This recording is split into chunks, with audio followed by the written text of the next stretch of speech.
Good afternoon. My name is Vitali. I'm with loyo&bondar, and I'm currently at the Melasti Dream site. And today I'm talking to an amazing person. This is Yevgeny, the general manager overseeing the Melasti Dream project. This is a significant project for our company, and I have a lot of great, meaty questions to ask. Xenia, so get ready. I want to know basically where you're from, what you can do, and how you're going to manage all of this. Cool. So stay with us, and you'll find out how our investors who have purchased properties here can earn their ROI and multiply it by capitalizing on this project.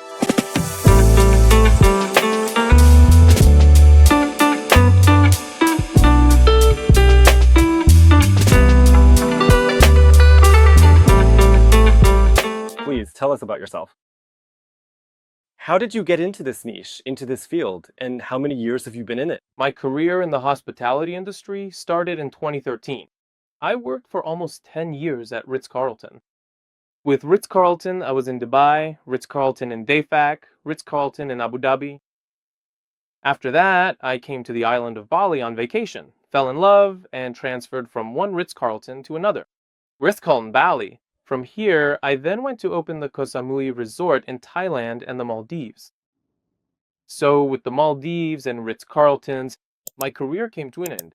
After that, I went to Doha to the Kempinski Marsa Malaz, stayed there for a while, but Bali was always calling you back. I don't know why, but just recently on September 3rd, I marked 10 years of living on the island. Well, You're not the only one. You're not the only person Bali calls back. and after that period of time, I dedicated several productive years of my career working with Finn's Beach Club, and I ultimately made the conscious decision to return to the traditional hospitality and service industry, primarily because the sectors of entertainment and rooms are really quite different in their operations and overall management style. But since I prefer being involved in operations, that's how I met loyo&bondar. They had an open position for a general manager, and I took the job. The sales department of loyo&bondar has prepared the three most advantageous offers of this month. The best prices, updated promotions, and exclusive special offers are gathered in one presentation. Find out where to invest this month for maximum benefit for yourself or your clients. Scan the QR code on the screen and follow the link in the description. And in just 5 minutes, the top 3 offers will be in your hands. Loyo&bondar, your best investment solutions. Listen, for me, maybe the viewers get what hospitality is, but I still don't quite get it. Management company, management company. What exactly is hospitality? It's hospitality, the hospitality industry. Hospitality, well, that's what it's called. Oh, so Ritz-Carlton has a hospitality division? Or is it just management? That's just what the company calls it, right? Management, company, that's, let's say, for the general public. And hospitality is just the industry itself. It's 5 stars. It's an industry. Did you work there? In those kinds of 5-star hotels, right? You saw their standards. So how is it with those standards in Bali? It's tough, really tough. There's no other way to put it because, well, it just is what it is. So, hospitality and hospitality, if we compare the standards, that's one thing. But really, the main thing is the people. That's why if hospitality was ever truly created somewhere, in my opinion, it was created right here in Bali. Because the people themselves are very kind and warm-hearted. And because of that, it's easy to teach them. Yes, you have to keep an eye on them and remind them 50 times a day. But for a good couple of years, you already have yourself covered. No headaches. And By the way, is it true I heard something like this? So when big, well-known brands come in here, I'm not going to name them, but they come in, and some developer says, a major reputable management company is coming to us. But in reality, they don't bring in their own people from Europe. They just provide the standards, right? They hand down these standards and say, you have to work according to these standards. well, that's the whole point. Very often, when people hear that brands are entering the market, what do they actually provide? They just provide their own construction standards. Their own standards for things like fire life safety, for example. And maybe they'll appoint a general manager who comes in and gets things started. Basically, they set things up for them, so to speak. They put the train on the tracks. And that's it. And from there, it's mostly all about royalties. It all goes into royalties. There's a big difference, a huge one, if a single person buys the brand and is the main investor, compared to, say, the kind of system that's being built now. There are many investors, and then someone sets up a management company. Of some brand. Yeah, of some brand. So let's discuss. We have Melasti Dream 61 here. The unit has been checked. Do you know it or not? You know Unit 61 well. How is the management process planned here? Meaning, what will be implemented? Since there are more properties here than in Viva Lelis, which only had 14. What will be implemented here? How are we going to do it? How will we fill it up? Maybe something like, not to give away secrets to competitors, but still to show. First of all, when I just joined the company, I had a conversation with the founders. There was some concern that I really came from chain hotels. And I actually like being here and working on this. Melasti Dream is about implementing a chain model for loyo&bondar. If we're talking, for example, about Melasti Dream, you are right, we have 61 units. But not every developer can boast that we have 3 lines and 3 different categories. Villas. Therefore, each villa is different from each other, save from these 3 lines. Roughly speaking, any kind of guests can stay with us. If you are couples, please. If you are family-friendly, please. The atmosphere itself. This requires filling not only the team with spirit, but also the principles of the team's work are like a hotel system, because right now we have Melasti Dream, then we'll have Pendaba Dream, Ubu Dream, and make this into a kind of family. If we're talking about the properties that are currently under construction and will be launching soon, and Exo Chiangu and Exo Pandava, yes, those are adults only. That's why here we're more of a family-friendly option. So, when it comes to the properties, how are we going to position ourselves? Do we have some kind of strategy, like using classifieds or working with agents? I mean, how are we going to fill all of this? Is there some percentage in your head? How does it work? But at this stage, if we're talking specifically about Melasti Dream, we don't have any competition here yet. Yes, there are other construction projects, other properties, but if we're talking about us, we're just 2 minutes away from the beach. The only real competition, somewhere in the area, is Uma Luxury Resort, which is not far from here, but that's a 5-star luxury place, and their prices start at around $800 per night. Not our segment. Not our segment. That's why those who want this location and want, let's say, decent service, clean rooms, and most importantly, something new, because there isn't much new on the market, those are the people who choose us. We opened here on October 1st, and for 2 weekends in a row, we were sold out. We didn't have any available rooms. So there is demand here, there are pros. If we're talking about some ads or something else, obviously it's about positioning, roughly speaking. There are about 9 to 12 online travel agent platforms. We're also building a system for working with traditional tour operators. We've already had several meetings, because here, yes, we really can invite groups. There are a lot of units, so we can accommodate group arrivals. And since almost all our units are 2-bedroom, we can accommodate a large number of guests. By tour operator, you mean that we can reach out so that they bring a group of people specifically to us, right? Yes, exactly. Traditionally, please, in terms of price category, we're not overpriced, but I see that we still have room to grow. As soon as we finish the arcade and have a decent infrastructure, restaurants, a spa, and if we add a gym, then the only way is up. Sounds sweet. Let's put it this way. When it comes to occupancy, I get that it's fairly doable. Well, I won't downplay it, obviously, because you can always play with lowering the price. But how do you actually raise the price? So that's the key point, occupancy. Yes, we can offer discounts. That's -50, -30. Occupancy is great, we're flying at 80%. But how do we raise the price so that in this region, like you said, we move upward? Once the arcade authorities are done, the arcade authorities. By the way, for those who don't know, it's time to turn on the renders. A large infrastructure building between these 61 townhouses, where we'll have a restaurant, a rooftop, a gym, and a co-working space. It will serve as a kind of infrastructure backbone. In this complex, it will be ready for occupancy in the second quarter of 2026. I talked about arcade, but it's like not understanding the price. I'm a big supporter. I believe that it all depends on the service. If we're talking about everything, Literally, all hotels know how to clean rooms, what a standard breakfast is, and about bed linens. Clean bed linens, that's become basic. You can't expect to raise prices when you're only providing the basics. If we're talking about raising prices, then our service should improve as well.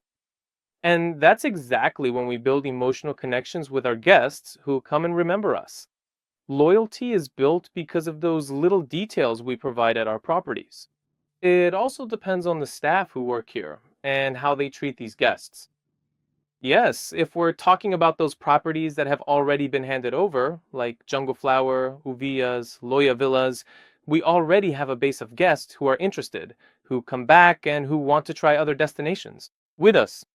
They would never have called or written to us if they didn't have these personal relationships and those warm memories of certain properties.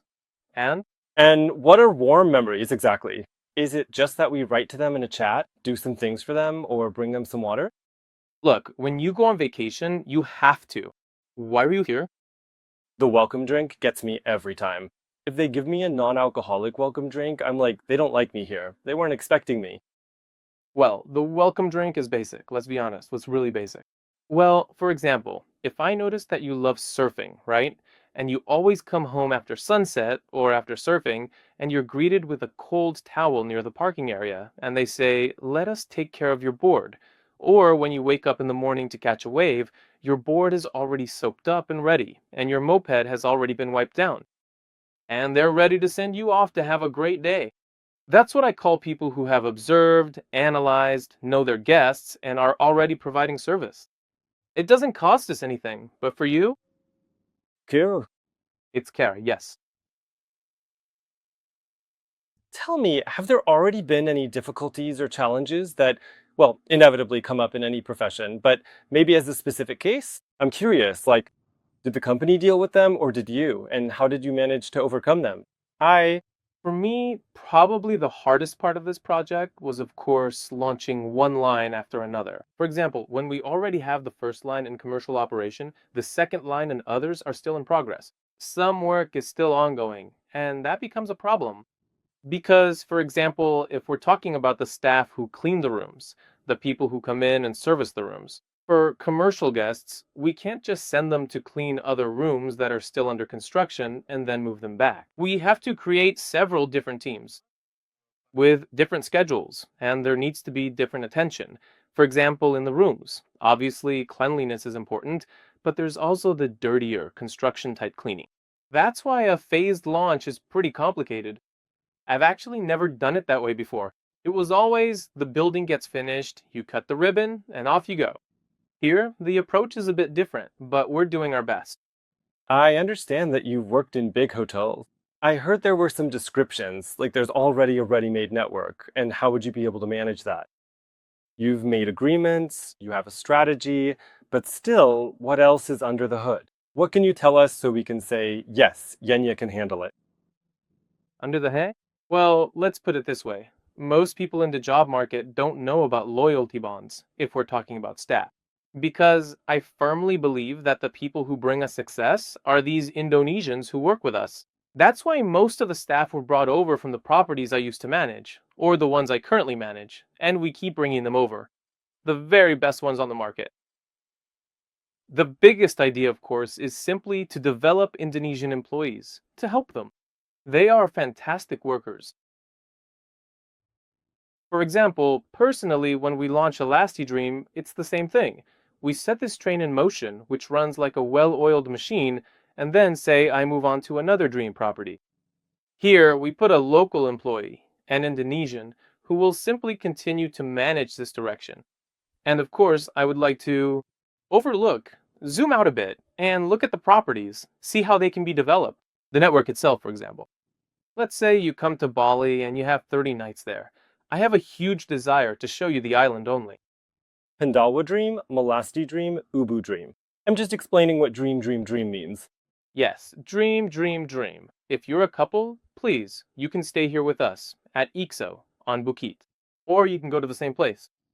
That's why the idea is to develop so that guests can actually stay with us in different parts of Bali, be happy, and know about it. LB Resort as a management company. To work in the network for decades, I fully understand that we have all the cards to really organize an excellent management company, which is already operating at this point and bringing good results to investors. You were sitting there, like in Zoom, and I also want to play around with this story to take a step in that direction. But how do you see it in numbers? Clear, measurable ones. Whatever comes to your mind first. What would be a great result that you'd be satisfied with in a year? All right. If we're talking about numbers, well, as hoteliers, the most important numbers for us are the ones left by commercial guests. Here, I'm talking, for example, about reviews. This is very important. It's about online positioning. Because, for example, investors might have their own expectations and our promises. But ultimately, if the guests who actually pay to stay here don't get any enjoyment out of it or don't like the service, they can really drag us down and set us back 10 steps. That's why, for me, the online rating is extremely important. For investors, in my opinion, after the first year, 11% annual return is good. So 11% per year is good. If we're talking about it, well, for any hotel, the first 18 to 24 months are really just the ramp up period. Then in the second and third year, I think I don't just think so, I'm sure of it. For me, a return of 12 to 14% is absolutely realistic at Melasti Dream. So, looking 3 years ahead, if we step back again, how do you see the structure, the architecture, maybe the occupancy rate? What would make you satisfied in 3 years? So, 3 years have passed. We've completed Melasti, Arcade, Ubud, but Pandawa is still left. And Pandawa, that's the one that's about to be finished. Maybe it'll be a bit hectic there, maybe a bit messy, right there. But still, 3 years from now, you look at it and you realize, okay, things are good. After Arcade is finished, well, Arcade, the launch, and from 3 to 6 months, I think. Here, the average annual occupancy rate is 75% and above. We could say that we can reach 95% average occupancy, but people need to understand the reality. There are periods on the Bali market called the shoulder season. These are transitional periods. We know that November is the worst month of the year. And you shouldn't always expect the same occupancy of 75% or higher. Yes, the average annual rate will be 75%. I'm sure of that. And as for ROI up to 14%, I can't say that. We're not going to be making 20%. No way. That's just not realistic. Miracles don't happen. There are real life situations that show from the first year to the third year, I see the picture. So we can deliver returns from 11 to 13 or 14%. Good, excellent. Well, that's all from me overall. Thank you so much. During this time, I ask my questions. If you have any additional ones, please leave them in the comments, and we will definitely answer them. And we'll be meeting with Evgeny more than once, because this was just a starting point. 0, up to which we made a snapshot, and from here on, we'll keep checking in according to the plan. We'll see if things are working out or not, what actions we're taking, and overall, we'll keep growing together with you. Stay with us here on the Loyo&bondar Management Company channel. See you next time. Bye!